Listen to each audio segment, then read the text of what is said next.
পুরুষোত্তম শ্রী শ্রী ঠাকুরের দেওঘর আশ্রমে গেলে দেখতে পাবেন একখানা গাড়ি আছে। সেই গাড়িটা ভারতবর্ষের রাষ্ট্রপতি ছাড়া কারণ নেই। সেই গাড়িটা ভারতবর্ষের ওই রাষ্ট্রপতির গাড়িখানা ঠাকুর একদিন বায়না করলেন, ওই গাড়িখানা আমার একটা কিনে এনে দিতে হবে। ওই গাড়ি কিনতে গেলে, বাস্তব ঘটনা বলছি, ওই গাড়ি কিনতে গেলে পশ্চিমবঙ্গের চিফ মিনিস্টারের রেকমেন্ডেশন চাই, ভারতবর্ষের প্রাইম মিনিস্টারের রেকমেন্ডেশন চাই, আর দুজন শিল্পপতির রেকমেন্ডেশন চাই। তাই রেকমেন্ড চিফ মিনিস্টার করে দিয়েছেন, প্রাইম মিনিস্টার করে দিয়েছেন, শিল্পপতি বিড়লা কোম্পানির বাড়িতে ঢুকেছেন। সুশীল চন্দ্র বসু এবং প্রফুল্ল কুমার দাস ঢুকে দেখেন বিশাল দরজা। সেখান থেকে গিয়ে মালিকের দরবারে যখন পৌঁছলেন, দেখলেন সোনার খাটে বসে আছে তার প্রায় 50-60 জন সেবক সেবিকা, সোনার কাপ, সোনার প্লেট, সোনার টেবিল। এমন তার একজন মহাধনী মানুষের সামনে গিয়ে এরা দুই ভিখারি মানুষ গিয়ে হাজির হয়েছে। দেখলেন এনাকে যদি বলি রেকমেন্ড করতে, ইনি পাত্তাই দেবেন না। তো বলছে, কি চাও তোমরা? বলে, না আমরা এসেছিলাম চাইতে, কিন্তু এখন চাইতে ইচ্ছে হচ্ছে না। বলে, কেন? না, আপনার মতো দুঃখীর কাছে আমরা আর কি চাইবো বলুন? আপনার মতো দুঃখীর কাছে আমরা কি চাইবো বলুন? বলে, দুঃখী দেখছো আমি সোনার খাটে বসে আছি, সোনার টেবিল, সোনার কাপ, সোনার প্লেট, সোনার চামচ, আর আমাকে তুমি বলছো দুঃখী? এই 60 জন আমাকে সেবা করে। এরা দুজন চলে যাচ্ছে। বলছে, কি ব্যাপার, তোমরা চলে যাচ্ছ কেন?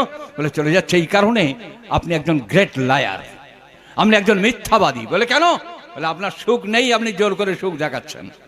চোখ থেকে টপ টপ করে জল পড়ছে, আর বলছে, শোনো, একটু আগে ওই গাড়ি করে মদ খেয়ে একটা মহিলা বেরিয়ে গেল, কে জানো? আমার ছেলের বউ।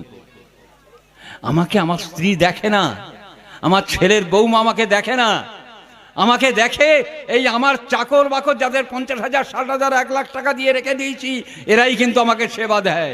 আমি সত্যি সুখী নয় গো, আমি দুঃখী। বলো তোমরা কি জন্য এসেছো?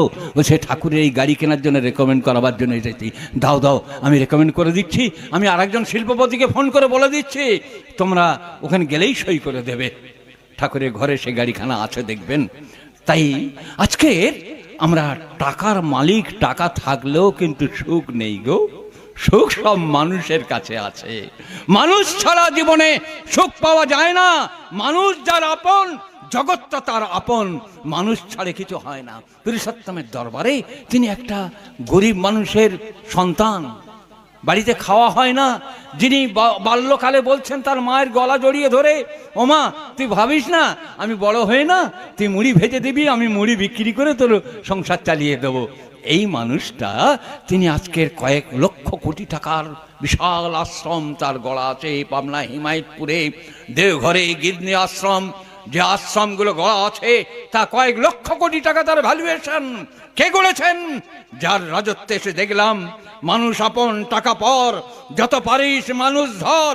মানুষ যার কাছে আপন, তার কাছে যখন গেলেন সমস্ত ইনকাম ট্যাক্সের অফিসাররা, যে আপনি এত টাকার মালিক হলেন কি করে, এত বড় আশ্রম গড়লেন কি করে? বলছেন, আপনার আয় কি? বলছে, আমার আয় ভালোবাসা। আপনার ব্যয় কি? আমার ব্যয় হচ্ছে সেবা। এই ভালোবাসা আর সেবা, আজকে টাকা দিয়ে কি ভালোবাসা কেনা যায় গো?